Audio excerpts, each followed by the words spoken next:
Hello guys, అందరికీ అస్సలాము అలైకుం. ఈ రోజు నేహా అయితే కర్నూలుకి అయితే వెళ్తా ఉంది. ఎందుకంటే ఖురాన్ కాంపిటీషన్ కి డిస్ట్రిక్ట్ లెవెల్లో తెలుసు కదా. నేహా వచ్చేసి మన ఎమ్మెగ్నూరులోని Green Land English medium and Arabic స్కూల్లో ఎల్కేజీ అయితే చదువుతా ఉంది. సో ఎల్కేజీ విభాగం నుంచి అయితే ఇద్దరైతే సెలెక్ట్ అయ్యారు ఖురాన్ కాంపిటీషన్ కి. మొత్తానికైతే ఈ యొక్క స్కూల్ నుంచి టోటల్ గా 18 మంది అయితే ఈ రోజు కాంపిటీషన్ కి అయితే కర్నూలుకి అయితే వెళ్తున్నారండి. ఈ యొక్క గ్రీన్ ల్యాండ్ స్కూల్ యొక్క ప్రత్యేకత ఏమిటంటే నార్మల్ సబ్జెక్ట్స్ తో పాటు అరబిక్ మరియు ఉర్దూ కూడా నేర్పిస్తారండి. చాలా అంటే చాలా ఇంప్రూవ్ ఉంటుంది పిల్లలకైతే ఇక్కడ.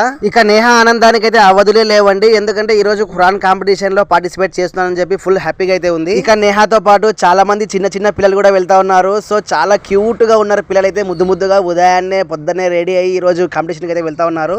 కాబట్టి ఈ రోజు ఈ యొక్క ఖురాన్ కాంపిటీషన్ లో పార్టిసిపేట్ చేసే ప్రతి స్టూడెంట్స్ కి మా YFT తెలుగు వ్లాగ్స్ ఛానల్ తరపున ఆల్ ద బెస్ట్ అండి. మీరు కూడా ఎవరైతే ఈ వీడియో చూస్తున్నారో అందరూ ఈ పిల్లలకి సపోర్ట్ చేయండి. అందరూ ఆల్ ద బెస్ట్ చెప్పేసేయండి. Once again all the best to the whole Green Land school team. Thank you.